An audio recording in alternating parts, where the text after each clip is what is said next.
And you're welcome back. Now, all of this week we're looking at the whole subject of your heart because it's the Irish Heart Foundation's Happy Heart Weekend coming up. Everything from CPR to diet to nutrition to health in general. And to kick off our focus on the subject this week, Aidan Stacey, Head of Fundraising with the Irish Heart Foundation, joins me in studio. Aidan, you're very welcome. Thank you very much. It's a big week for you, big weekend and everything. Yeah. It's our biggest week, actually. The Happy Heart Weekend is a fundraiser throughout the country. We're hoping to raise around €600,000 this year. Considering the climate, that's going to be tough, but we have super supporters out there, and hopefully they're going to come out again and support us. How important is the week for you, from not just from a fundraising perspective, but just from an awareness perspective? It's very, very important. It's the opportunity for the Heart Foundation to get our message out there regarding the chain of survival. And with 10,000 people dying of heart disease every year, and with 5,000 dying from sudden cardiac death, the chain of survival is absolutely important. So 50% of the deaths from heart are heart attacks?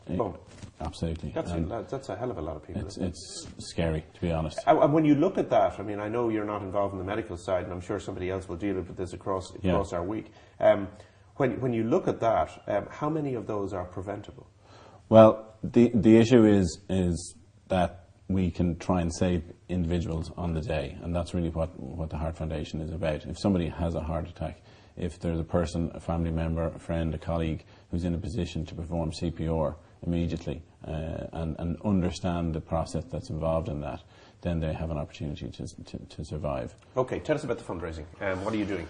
Well, we have the guts of 3,000 of our loyal supporters out volunteering on Thursday the 13th, Friday the 14th and Saturday the 15th. They're out in shopping centres, on the street, selling badges and key rings.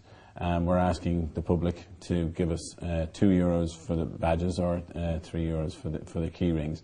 And we literally, from Youghal to Ballina and from Dundalk to Bantry, we have our volunteers out there collecting. So if you spot one, please donate. Okay. I mean, you don't have to just give €2. You can no, a fiver in or a tenner, I suppose. As much as possible, okay. but obviously in these times we feel that, you know, if everybody in the country gave €2, we'd be collecting a lot of money. You sure would. You'd be collecting a hell of a lot of money. So, I mean, it's a very difficult marketplace. It's a very competitive marketplace, the charity marketplace. It is indeed. Unfortunately, heart disease affects everybody in the country, and over the years, the Irish public, as usual, have been fantastically generous, and the Heart Foundation has benefited from that generosity over the years. Times are very, very tough, and we understand that for people, but as we're saying, you know, €2 we think most people could afford, and if they can just do that again this year, we'd be very, very grateful. Yes, as you say, every family in the country at some stage or another is touched by the whole issue of heart disease, and it is so important. Aidan, listen, thanks very much for coming in. I just want to mention what we are doing ourselves this week on the programme. Olive tomorrow is going to be getting fit with Anne Scanlon, who is showing us how beneficial a bit of exercise in your local park can be. On Wednesday, Bridget Sinnott will be here to talk about resuscitation, and I'll be learning along with everyone at home how you can potentially save someone's life if you have the basic knowledge in resuscitation and CPR. On Thursday, Dr. Brown will be joining Rachel to answer some common questions about heart-related issues. That's the medical bit, if you like. And finally, on Friday, Olive is joined by Janet Morrissey, who'll be telling us how we can eat our way to a healthy heart. That's all coming up on the evening show this week. And that's all happening across the next week. Now, I'm delighted to welcome back to studio. We've met her a number of times before, Fionnuala Sheehan from drinkaware.ie. Fionnuala, you're very welcome. Now, of course, it's the film competition time this time of year. What has happened so far this year? Absolutely. It's the third year of the Dare to be Drink Aware short film competition, and we've been absolutely thrilled with the number of finished films that we've received from all over the country. So we've had 10 shortlisted films, and then, of course, the final piece in that selected. Okay, and the idea is to get students, to get young people, to get anyone who wants to involved in making their own piece about Drinkaware. That's right. It's particularly targeted at the student audience, so the 18-plus-year-olds in Ireland, right across the country. And what we've asked them to do, I suppose the challenge is to explore our relationship in Ireland between alcohol and society, and for they to tell the story then, as they see it, in their own words, but through the medium of film. And that's really important from our point of view, because it's a medium that's so relevant, so useful, so used, and they're so comfortable with using it, I suppose, really, young people themselves.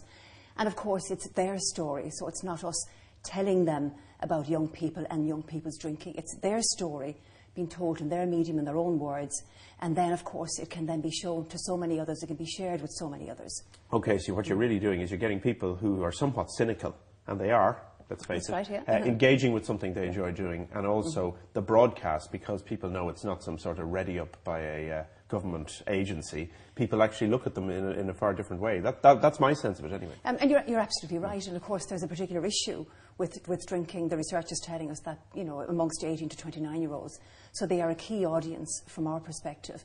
But what's really critical is that they themselves are exploring this very challenging, very complex issue themselves, and they're looking at it from their perspective and seeing what the issues are, and they're telling that story then, in their own words, literally, through their medium, to their peers.